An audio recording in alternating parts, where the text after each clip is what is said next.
ब्रह्मास्त्रारूपण स्वाहा सुदर्शनायनो अत्तौ भवद्भिर्निकामत्सवर्धरितवेगेरिकामप्रभातः सिन्दूरमुज्जलानां सुदीर्घगणे दार्गले अप्रबद्धः तारावारे प्रभाले वनभजना प्रेक्षमाणप्रबुद्धै साधितन्मत्रमोदं जननन्दद्वेषणं वैसरादेवी ॐ प्रदहस्वादाम्बचरञ्जस्तमजोगरः वन्दे नामिकेन रामवच्चक्रवर्तः परमवरणं प्रसदानां प्रहारारुद्धङ्गालवन्ताद्धोर्णः सारवन्तः ॐ प्रदहस्वारूपण स्वाहा सुदर्शनाय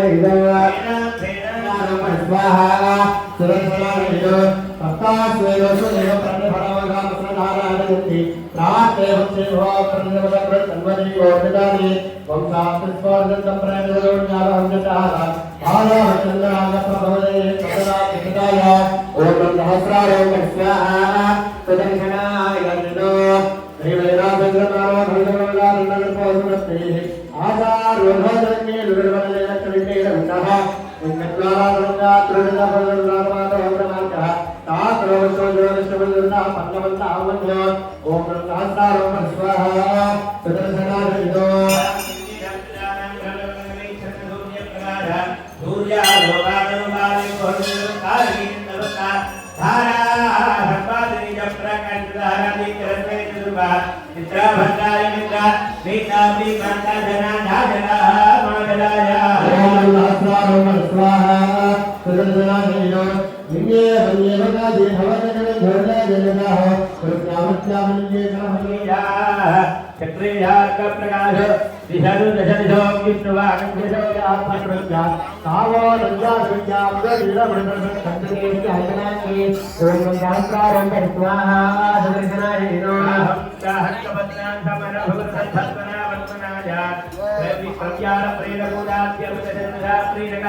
कंकाले कालोदुत्तिरनु वर्णे जन्मकेते विहत्तम वृष्टिशास्त्रज्ञकं वन्दकालं प्रजत् बालुधाग्रेधरत्याः ओम सहस्रारोपण स्वाहा सुदर्शनाय मत्सारां दानवानां साभानि सर्वेषु सर्वजप्रां पृथ्वी तत्त्वादिगोजो नाम विरेकोजनं गौरवेज्यः परिवारं पार्श्वोरे कोटाकानां विष्णुसारे सज्जयोनां पापा पापत्यमानां సమయనుభవం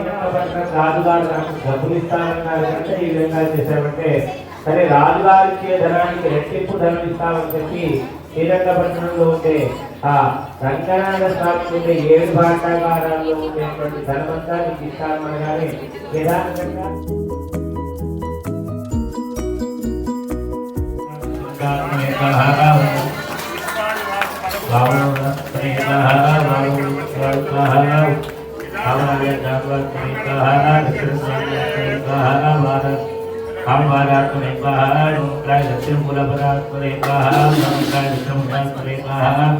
दक्षिण भुजात्मनेकाः दक्षिणचन्द्रात्मनेकाः ओम नमोप्राय भावोदात्मनेकाः ओम नमोप्राय भावोदात्मनेकाः ओम नमोप्राय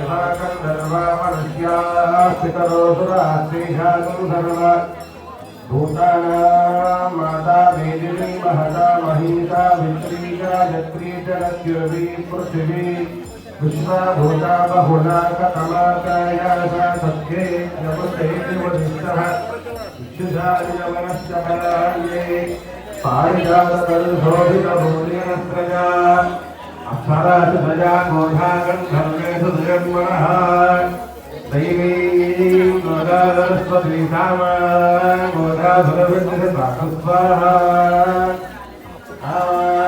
గోదాసురభిర్విశ్వరూపాహిరణ్యమరణా జగదీశగమ్యా పూర్ణస్వతీ మయసా బింబమానాసామాన్ గోదాసుప్రదీగాదిరుందాం మజిమేఘాం మజిపజాం యజ్ఞస్థేనో తథా సమల్మేఘాం మజిపజాం మయీవజిద్విజం దధాతు మజిమేఘాం మజిప్రజాం మయి సూర్యో భ్రాజో దధాతు.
ओम श्रम लक्ष्मी नारसिंहाय स्वाहा लक्ष्मी नारसिंहाय इदम् अष्टकमिदं सकलवादिकभयज्ञं कालमवरेशनर कामकधिरणं हितकारणमेयं सकमिदं सकलपादकभयज्ञं कामलमधेशधुरिताभयनिपुत्रं यः पठति सन्ततमधेशन्यन्ते गच्छति वदन्तगणसिंहानसिंह ओम उग्रं वीरं महाविष्णुं धरन्नं सर्वतोमुखं नृसिंहं भीषणं भद्रं मृत्योः मृत्युं नमाम्यहम् ओम श्रौं लक्ष्मीनारसिंहाय स्वाहा लक्ष्मीनारसिंहाय नमः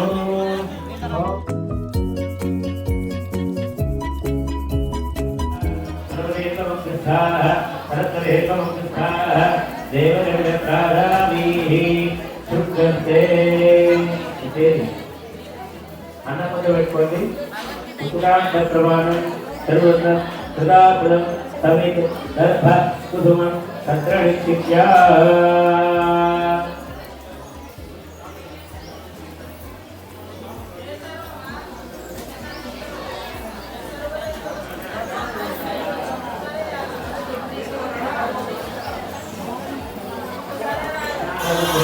ఓం నమో నారాయణాయ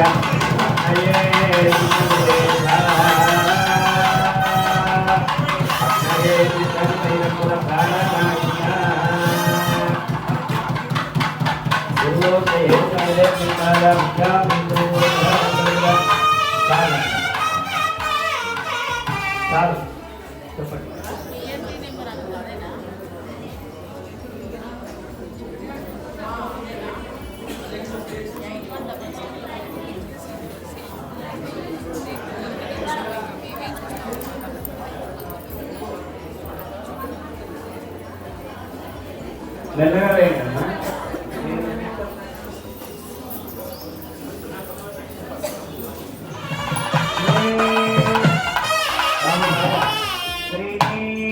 चत्वारि पंच दश सप्त अष्टो नव दश एकादश द्वादश सप्तमे अग्ने सप्तहिपा सप्तधे सप्तधाम प्रजाने सप्तहोत्रा सप्तधात्वा युद्धः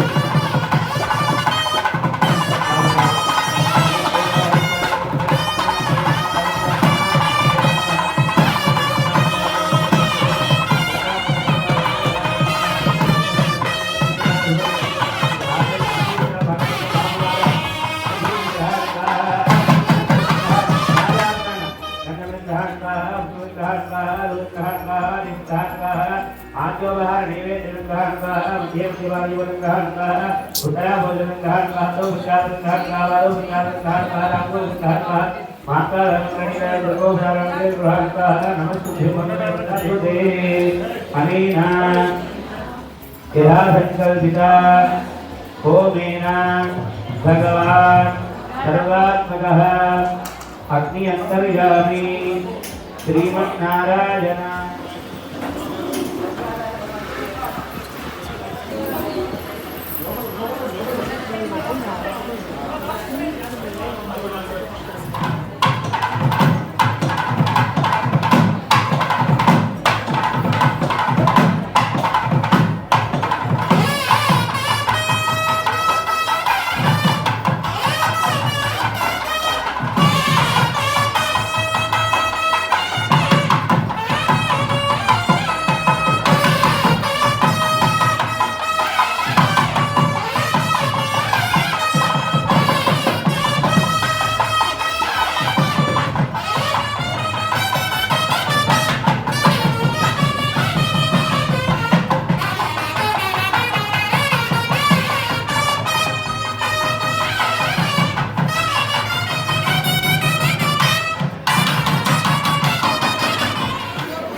परमदयालो गोविंद पद्मनाभ हरि गोविंद तिरुमलवासा गोविंद तुलसीवनमालि गोविंद शेषाद्रिनिलया गोविंद शेषशायिनी गोविंद श्रीनिवास श्री गोविंद श्री वेंकटेश गोविंद गोविंद हरि गोविंद गोकुलनंदन गोविंद गोविंद हरि गोविंद गोकुलनंदन गोविंद गोविंद हरि गोविंद गोकुलनंदन गोविंद गोविंद हरि गोविंद गोकुलनंदन गोविंद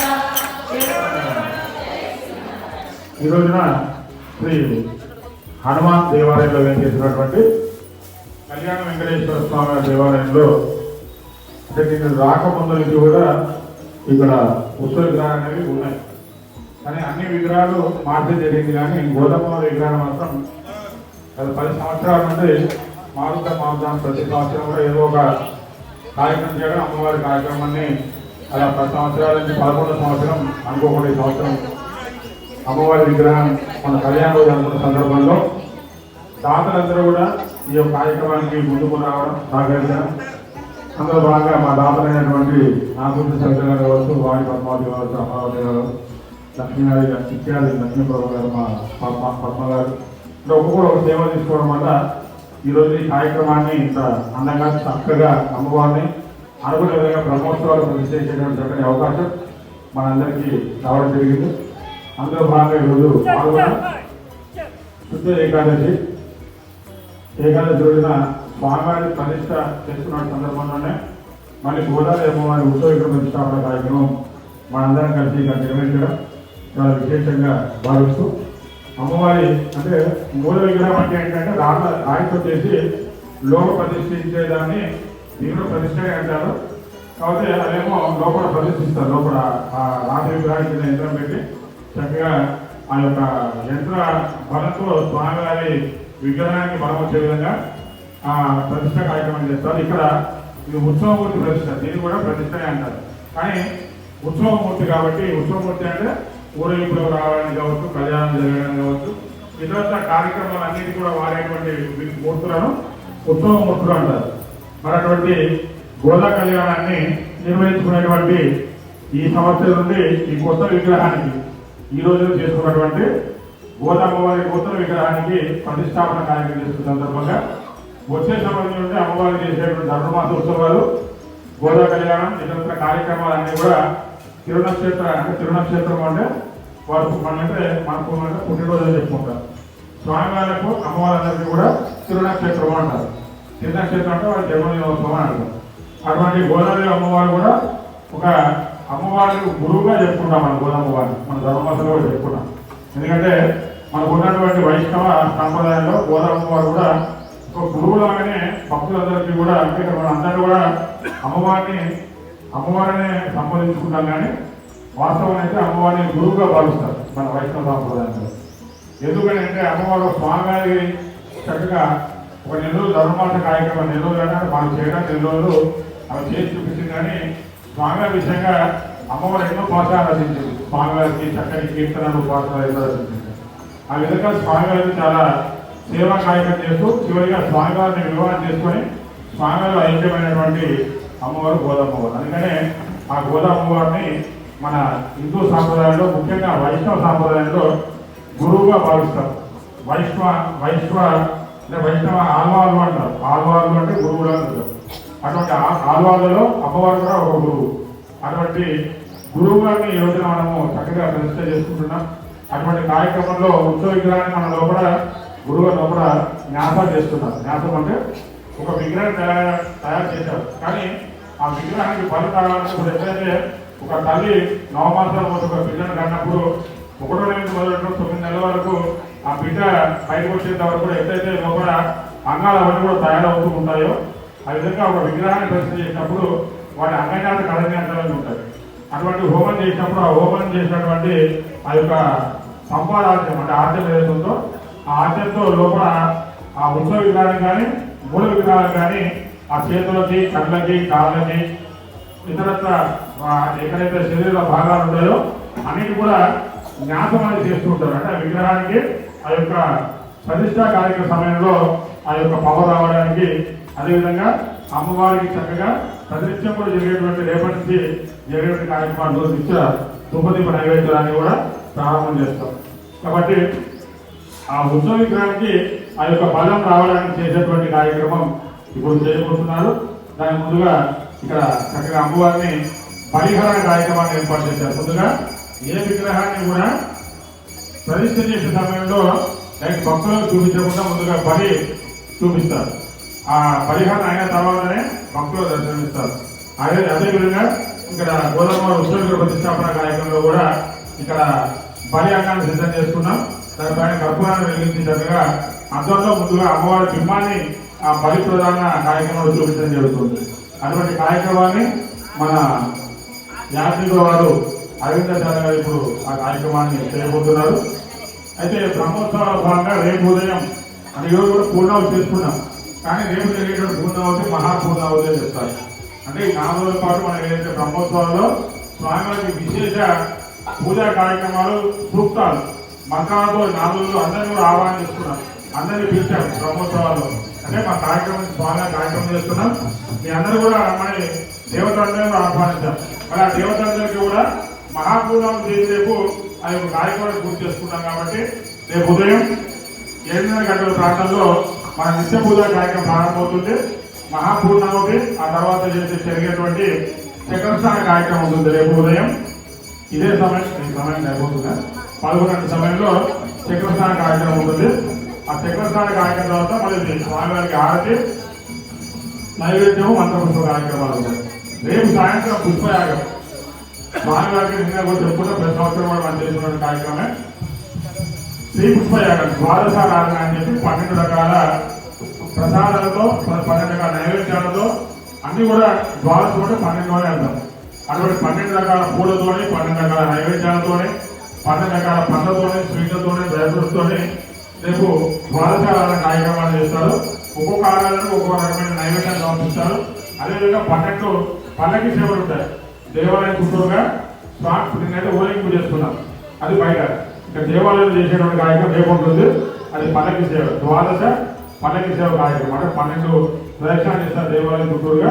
ఆ పల్లకిలో చక్కగా భక్తులందరూ కూడా ఆ పల్లకి పట్టుకుని దేవాలయం చుట్టూరుగా తిరుగుతుంటారు. ఒక్కొక్క ప్రదక్షిణ ఒక రకమైన, అంటే ఒకటి శంఖారాధనతో, ఒకటి సన్నాయితో, ఒకటి డోలుతో, ఒకటి మౌనంగా, ఒకటి ధ్యానం చేస్తూ, అంటే ఒక్కొక్క రకమైనటువంటి ప్రదక్షిణ ఒక్కొక్క రకమైనటువంటి కార్యక్రమం నడుస్తూ ఉంటుంది. ఒక చక్కగా స్వామి ఉద్యోగిస్తూ ఈ విధంగా 12 రకాల ప్రదక్షిణాలు రేపు చేస్తారు. ఆ 12 రకాల ప్రదక్షిణాలు చేస్తాము, 12 రకాల నైవేద్యాలను సమర్పిస్తారు. ఇక్కడ ధ్వజస్తంభం దగ్గర పల్లకి నడుపుతారు. ప్రదక్షిణ చేసిన తర్వాత ధ్వజస్తంభం దగ్గర ఆ పల్లకిని ఆపి ఎవరైతే రేపు ద్వాదశ ప్రదక్షిణకి పేర్లు నమోదు చేసుకుంటారో ఆ దాతలకి ఆ ప్రసాదాన్ని వారికి ఇస్తారు. ఆ పల్లకి ముందర దాతలు ఆ ప్రసాదాన్ని తీసుకొని దేవాలయం చుట్టూ ప్రదక్షిణ చేస్తారు. చేసిన తర్వాత ధ్వజస్తంభం దగ్గర మళ్ళీ ఆ పల్లకిని ఆపి ఆ దాతలందరూ గోత్రామని చెప్పి వారి పేరు మీద స్వామివారికి ఆ రోజు, అంటే రేపు చివరి రోజు జరిగేటువంటి అది ద్వాదశ ప్రదక్షిణలో వారి పేరు మీద స్వామివారికి నైవేద్యాన్ని సమర్పించేటువంటి కార్యక్రమాన్ని రేపు సాయంత్రం మనం చేసుకుంటాం. కాబట్టి మనం దానికి సంబంధించి ఈ రోజు సాయంత్రం లేదా రేపు ఉదయం పేర్లు నమోదు చేసుకోవచ్చు. అంటే ఒక్కొక్క రకాల 12 రకాల ప్రసాదాలు చేసుకున్నాము. 12 రకాల పండ్లు, 12 రకాల పూలు, 12 రకాల స్వీట్స్, డ్రై ఫ్రూట్స్, అది చాలా రకాలు చేస్తాం రేపు.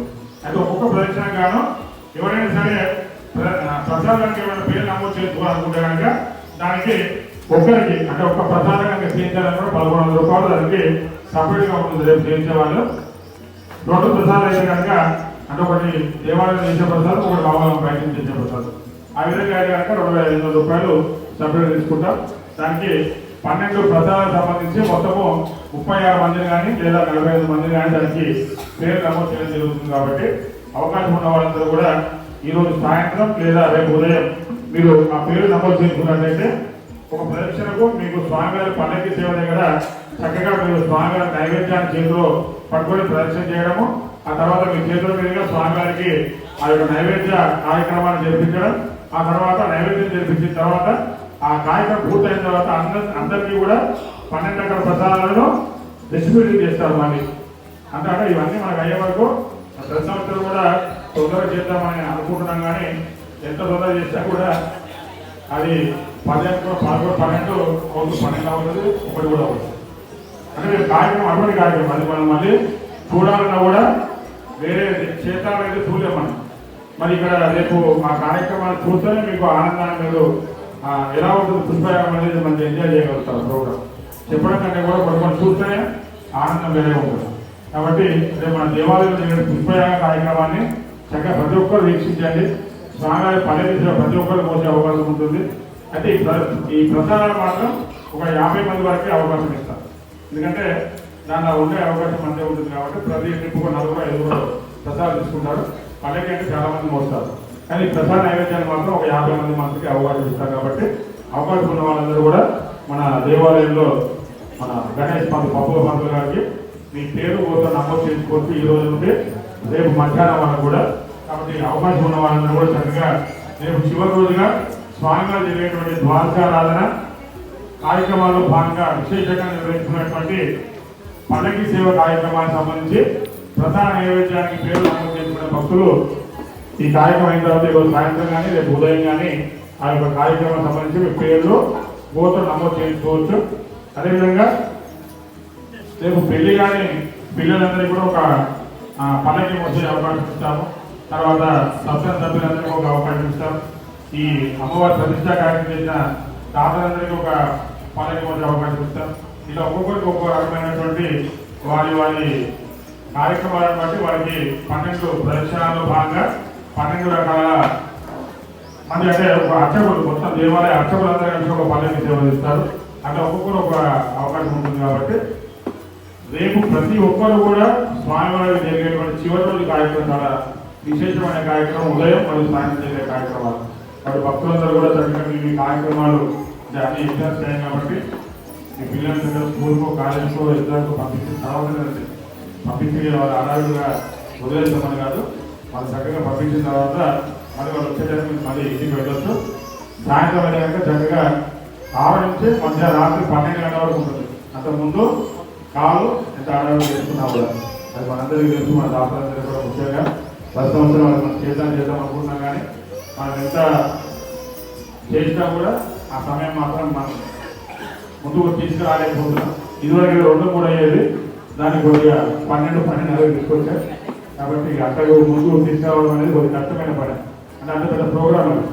కాబట్టి దాన్ని మనం ఎంత ఫాస్ట్గా చేసినా కూడా ఇంకా 6 అవర్స్ ఖచ్చితంగా మనకు కార్యక్రమం ఉంటుంది. కాబట్టి అందరూ కూడా ఆ సమయం ప్రిపేర్ అయ్యి రావాలని చెప్తున్నాం. ముందుగా ఏదో వచ్చి ఒక గంట ఉండిపోతామని సరే, వాళ్ళ సమయాన్ని బట్టి అవకాశం ఉన్న వాళ్ళందరూ ఖచ్చితంగా రేపు ఆ పుష్పయాగము పల్లకి సేవలు అందరూ పాల్గొనేవిధంగా ఆ సమయాన్ని కేటాయించుకుని తీసుకోండి. చక్కగా అందరికీ అయిపోతుంది. ఇక్కడనే ప్రధాన సేవ 12 ఎకరాల ప్రధాన అందరికీ ఇన్స్టిట్యూషన్ చేస్తాము. అప్పుడు అందరూ కూడా స్వామి ప్రధాన చేయడానికి వెళ్ళవలసిందిగా. జై శ్రీమన్నారాయణ, జై జై శ్రీమన్నారాయణ, గోవిందా. వెంకటేశాయ నిత్యాయ విబుధ సంస్తుత్యాయ నిత్యాధిపత్యాయ మునిగణ ప్రత్యయాయ సత్యాయ సత్య సన్మన సాంగత్యాయ జగదవన కృత్యాయ తే నమో నమో నారాయణాయ నమో వెంకటేశాయ. అక్రమోదత్త బాహు విక్రమాదిక్రాంత శుక్ర శిష్యోన్మూలనక్రమాయ చక్రాది గిర్వాణ వక్ర భయభంగ నిర్వక్రాయ న్యతారి చక్రాయ తే నమో చక్రాది గిర్వాణ వక్ర భయభంగ నిర్వక్రాయ నిహతారి చక్రాయ తే నమో నమో నారాయణాయ నమో వెంకటేశాయ. అక్షరాయ నిరపేతాక్షాయ పుండరీకాక్షాయ శ్రీవత్సలక్షణాయ అక్షిరీ విజ్ఞాన దక్ష యోగీంద్ర సంరక్షానుకంపటాక్షాయ తే నమో అక్షిరీ విజ్ఞాన దక్ష యోగీంద్ర సంరక్షానుకంపటాక్షాయ తే నమో నమో నారాయణాయ నమో వెంకటేశాయ. హరిరాజ వరదాయ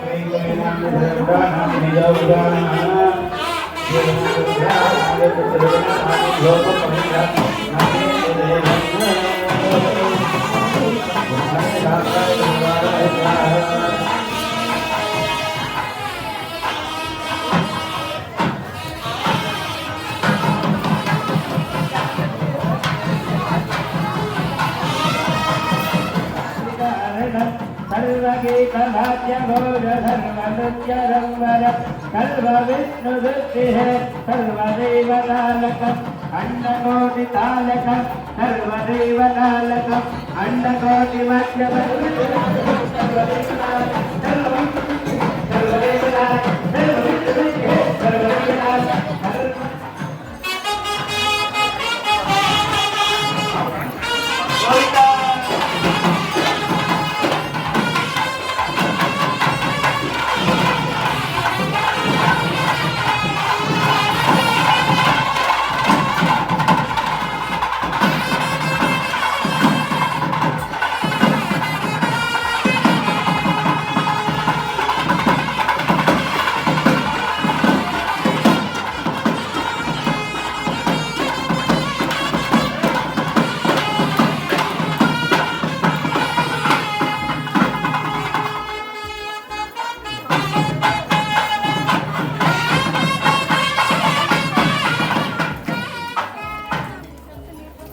జై శ్రీమన్నారాయణ,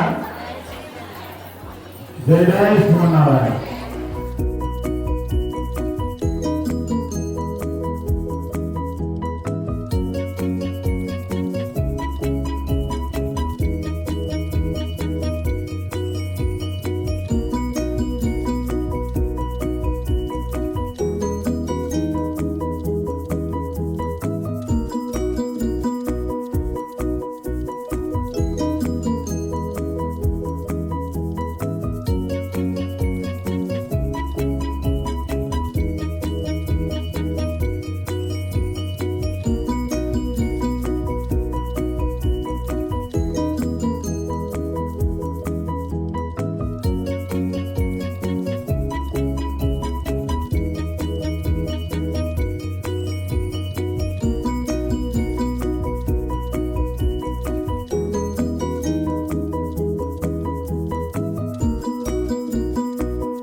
भव